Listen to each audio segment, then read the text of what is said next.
Hello everybody and welcome to the Investing Idea Show. So today I wanted to give my opinion about the stock market in general. How is it performing? Is it overvalued? Is it fairly valued? Or maybe even undervalued in some cases? So I'm gonna go through a lot of the things that probably other content creators have already gone through, but I feel that it's necessary to show these points with you to get really the general understanding of what kind of market we're in at the moment.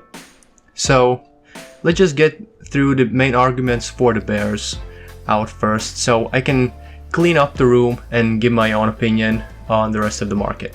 So first of all, we have the United States Fed funds rate. As you can see, historically speaking, we are at the lowest fund rates since 1980. So since the 2008 crash due to real estate market, the US government was only able to raise the funds rates to 2.5%, but after the 2020 February virus came to the market, the US government was kind of forced to decrease the rates down to near zero, which is again the lowest point in history. So it's never been actually cheaper to borrow money than it is right now. It's meant to stimulate the economy, so people would be incentivized to go outside and spend the money. But since we're locked inside buildings and social distancing and all that, so imagine that you have $1,000, you want to borrow an extra $1,000, you can develop your portfolio and just pay a small amount of money on top of that. Just because you think the market is going to go up, you put in the extra $1,000 in the market, whilst millions of other people are actually doing the same.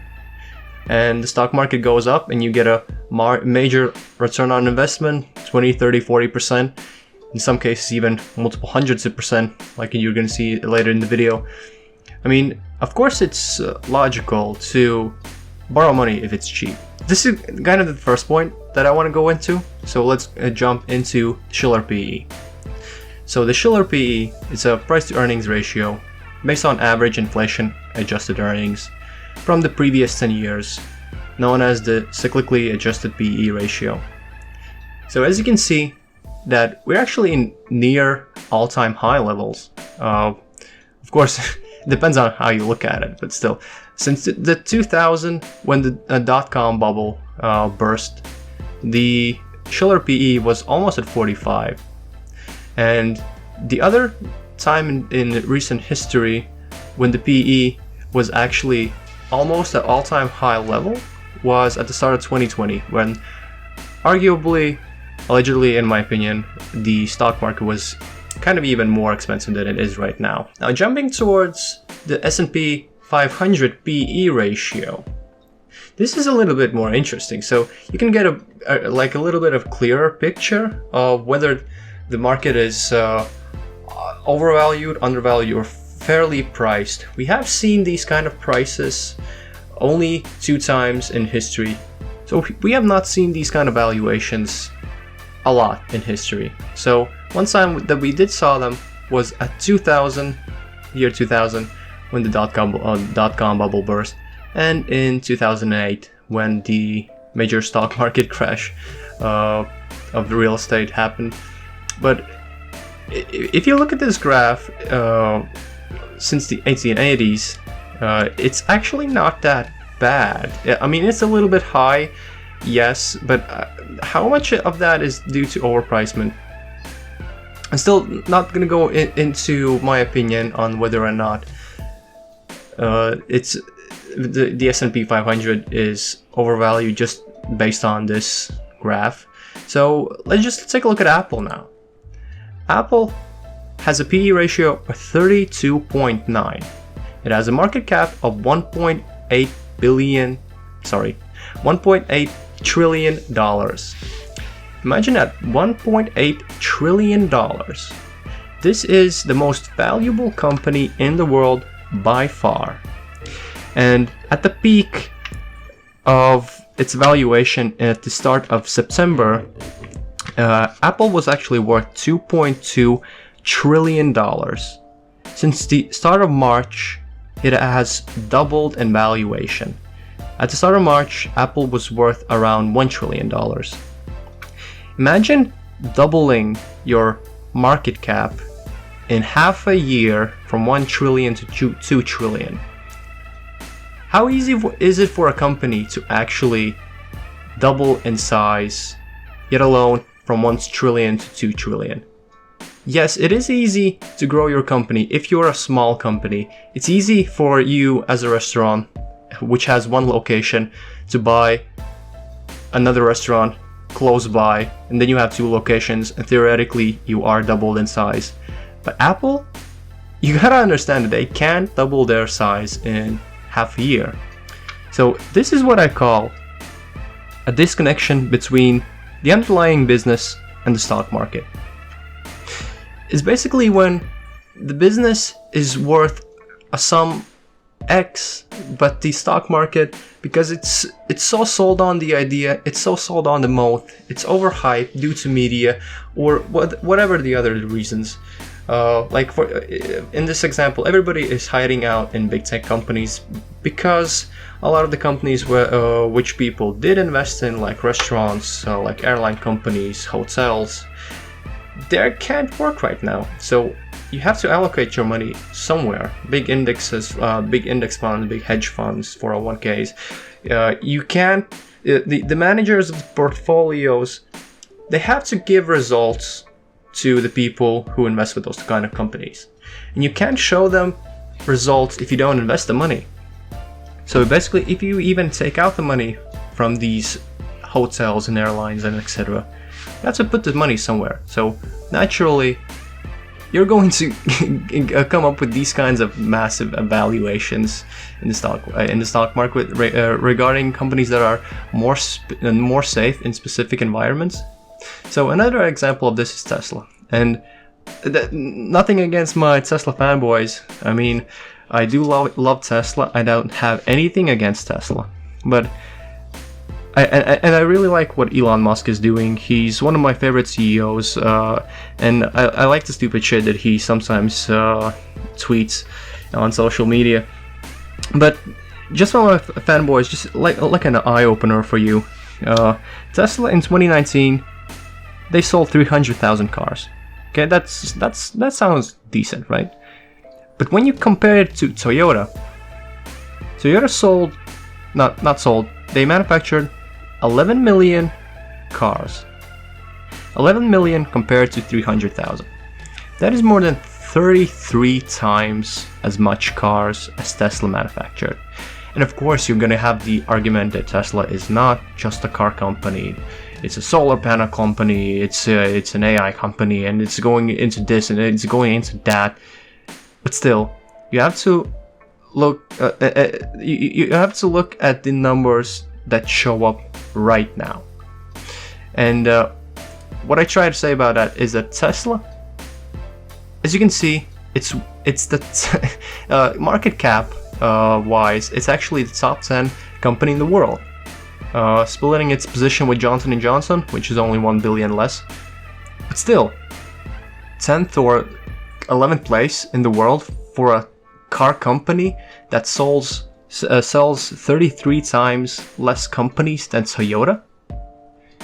As you can see, right down here, Toyota is actually worth 183 billion and has the 34th spot, kind of in between with Intel and Pepsi as well. And I mean, it's just crazy. You can look at this from whichever point you want to look at it, but you cannot justify the valuation for Tesla right now. So that is just my opinion. And Tesla, it has a PE of 756.8. Just want to emphasize this number.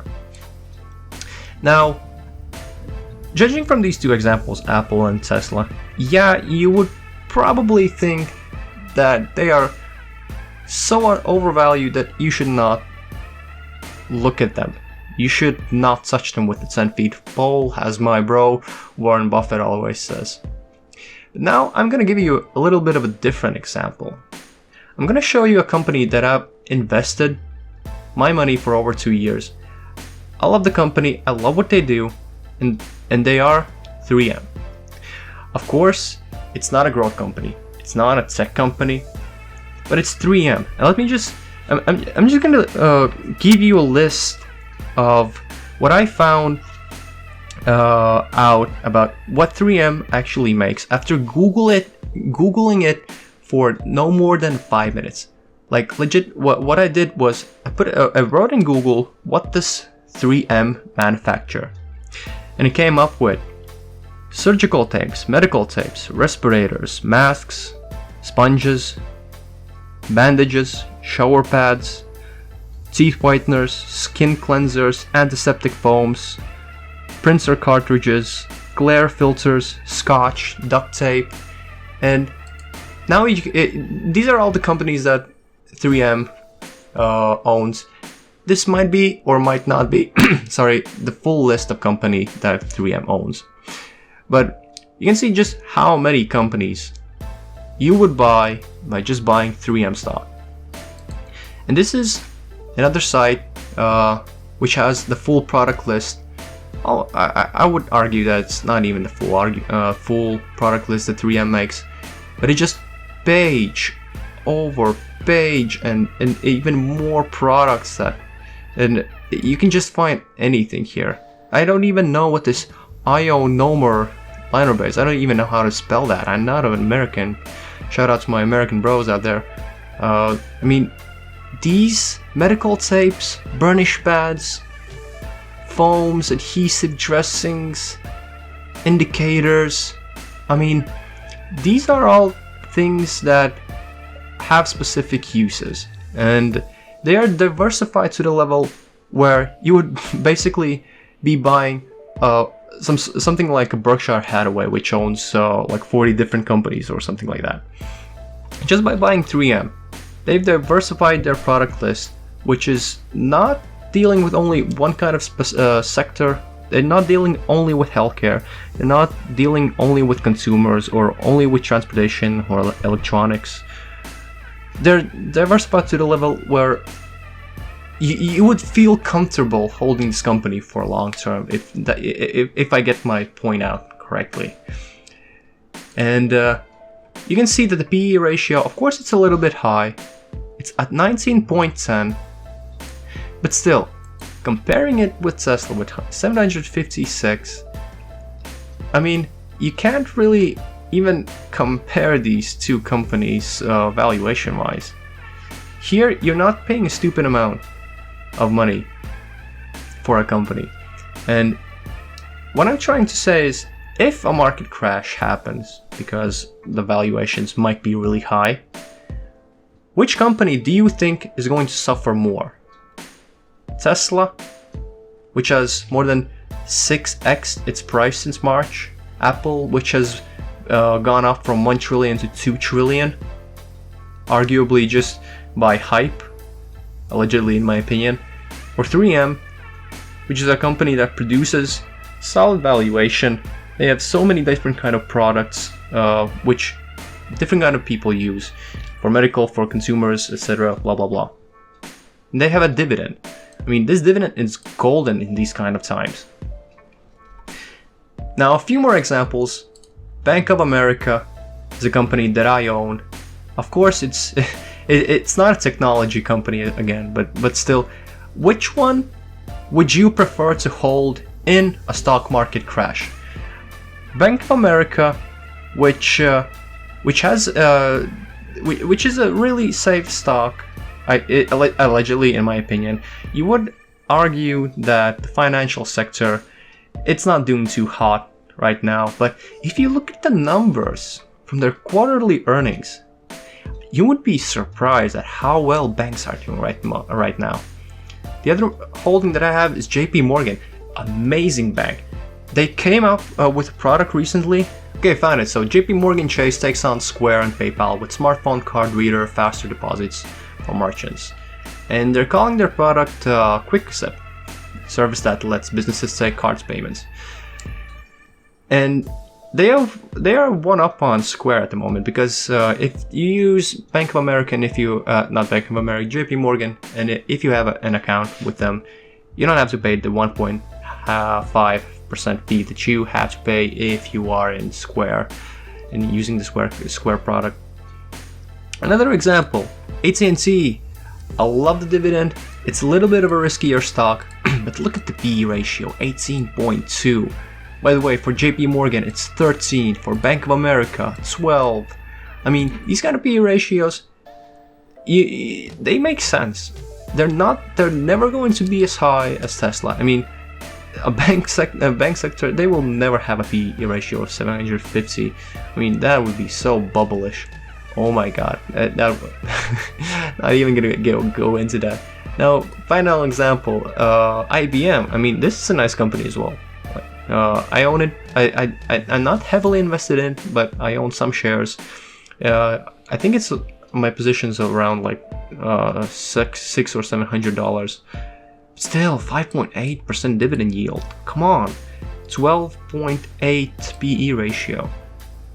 So again, my question is, which companies would you prefer to hold if the stock market crashed?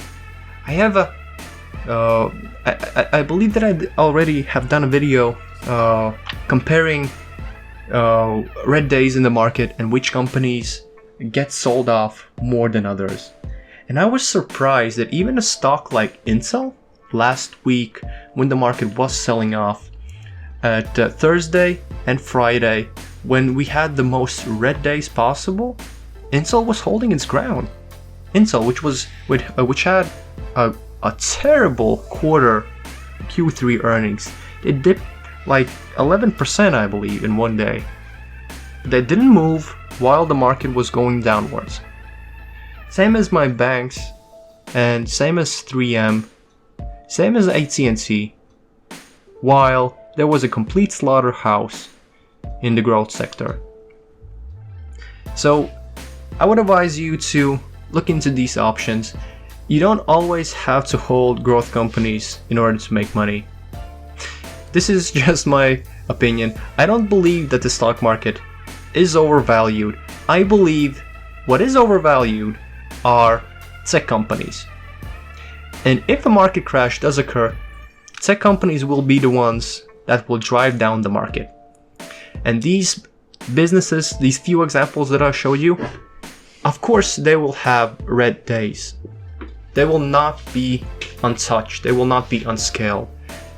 But those giant tech companies, they can fall 30, 40, 50%. Tesla can easily drop 60, 70% in my opinion, if under the right conditions.